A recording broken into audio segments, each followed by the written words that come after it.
Bonjour tout le monde, aujourd'hui je vais vous parler d'érosion. C'est un des derniers concepts dans la géologie qui va rester après les reliefs et les sols. Donc l'érosion, c'est à la page 175 à 178 dans Conquête 1. Vous n'avez pas vraiment besoin d'aller voir les pages, là. Ça va être suffisant à ce que je vais vous expliquer aujourd'hui dans la vidéo. Donc premièrement, ce que c'est la météorisation, c'est un processus qui vient un peu avant l'érosion. Donc c'est briser des roches, mais pas en faire des petits fragments, des petits sédiments, comme des petites poussières de roche, c'est plutôt briser une roche pour en faire 2-3 morceaux. Donc, ça produit des gros morceaux de roche. Il y a deux types de météorisation qui peuvent se produire. Il y a la météorisation mécanique et la météorisation chimique. La météorisation mécanique, c'est quand c'est une force qui va aller briser la roche, tandis que météorisation chimique, c'est qu'il y a une réaction chimique qui s'est produite et va briser la roche. On va voir différents exemples de météorisation.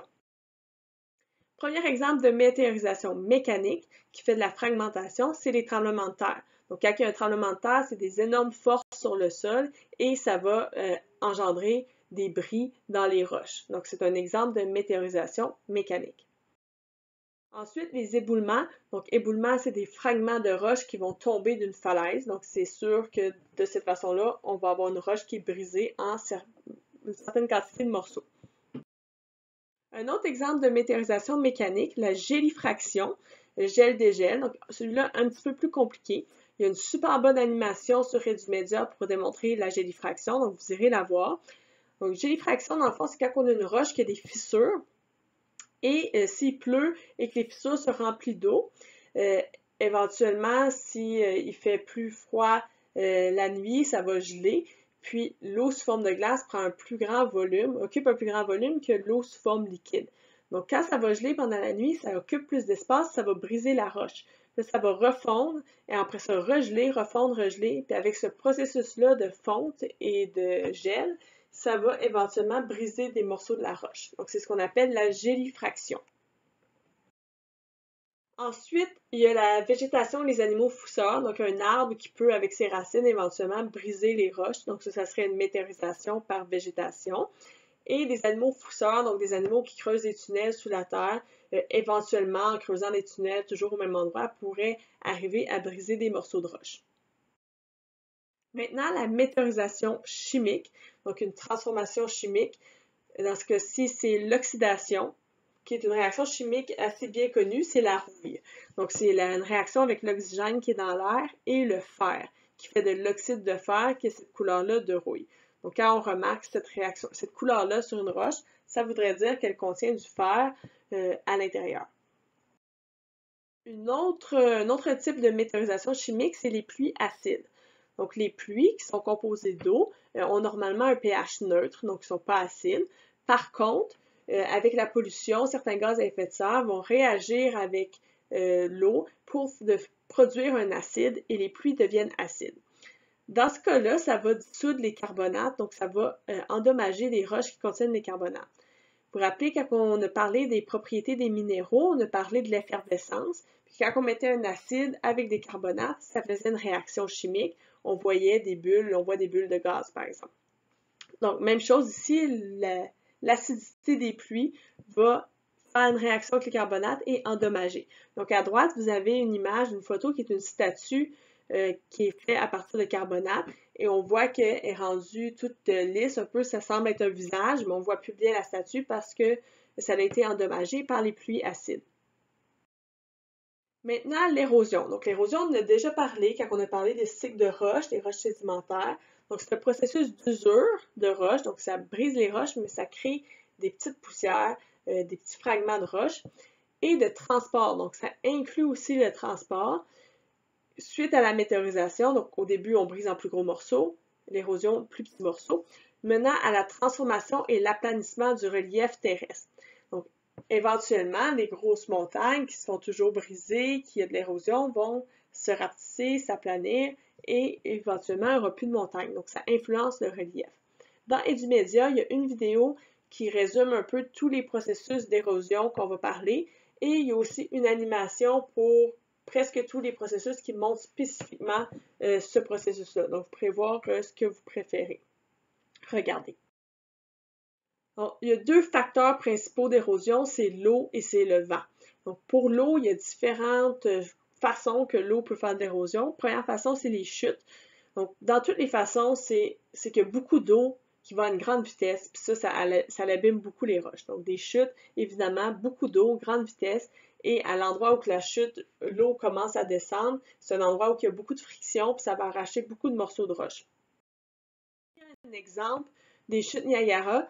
Donc, vous avez des lignes qui représentent à chaque année à quel endroit se situait la chute. Vous voyez en 1678 où la chute était, comparé en 2005 où la chute est rendue. Donc, à chaque année, à chaque instant, il y a des petits morceaux de roche qui se brisent, puis c'est pour ça que la chute recule. Elle va toujours reculer.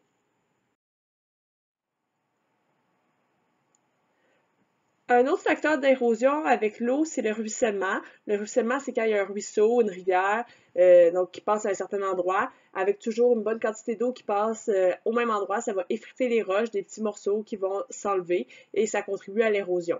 Vous avez en bas à droite l'image de l'Amazone, qui subit de l'érosion par ruissellement. Donc, ce qui va arriver, c'est que les parois du cours d'eau vont éventuellement s'élargir parce que les roches s'effritent de plus en plus. Puis il y a une jonction, un endroit que vous pouvez peut-être voir plus vers le haut de l'image, où il y a deux sections qui sont en train de se rattacher ensemble parce qu'ils s'élargissent toujours un petit peu, puis ils sont en train de se connecter à cause que les parois s'effritent. Il y a aussi une bonne animation sur le ruissellement sur Edumedia.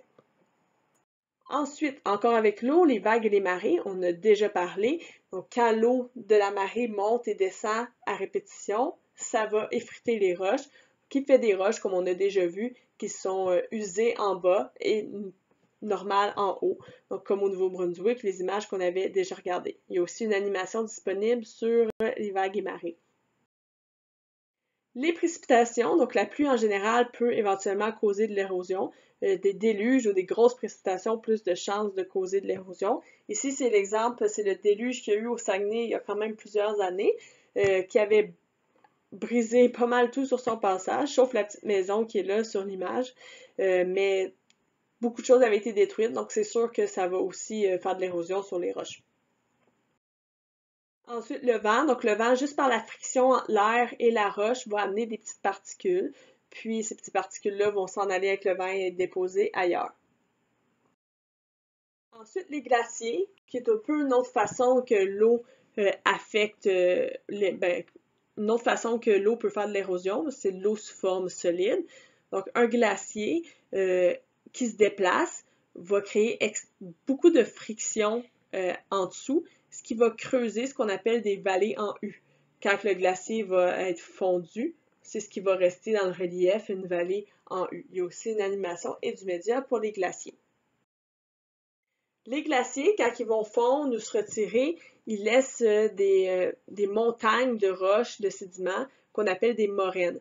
Donc, vous voyez sur l'image de gauche les petites buttes là, qui vont se former avec le glacier qui se retire. Sur l'image de droite, c'est une personne qui est sur une moraine. Donc, c'est vraiment quelque chose qu'on peut assez facilement observer. Donc, quand on voit ça, on sait qu'il y avait un glacier qui était là avant et qui s'est retiré.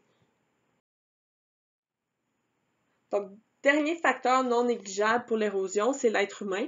Donc, l'être humain contribue beaucoup à l'érosion des roches et l'érosion des sols en général.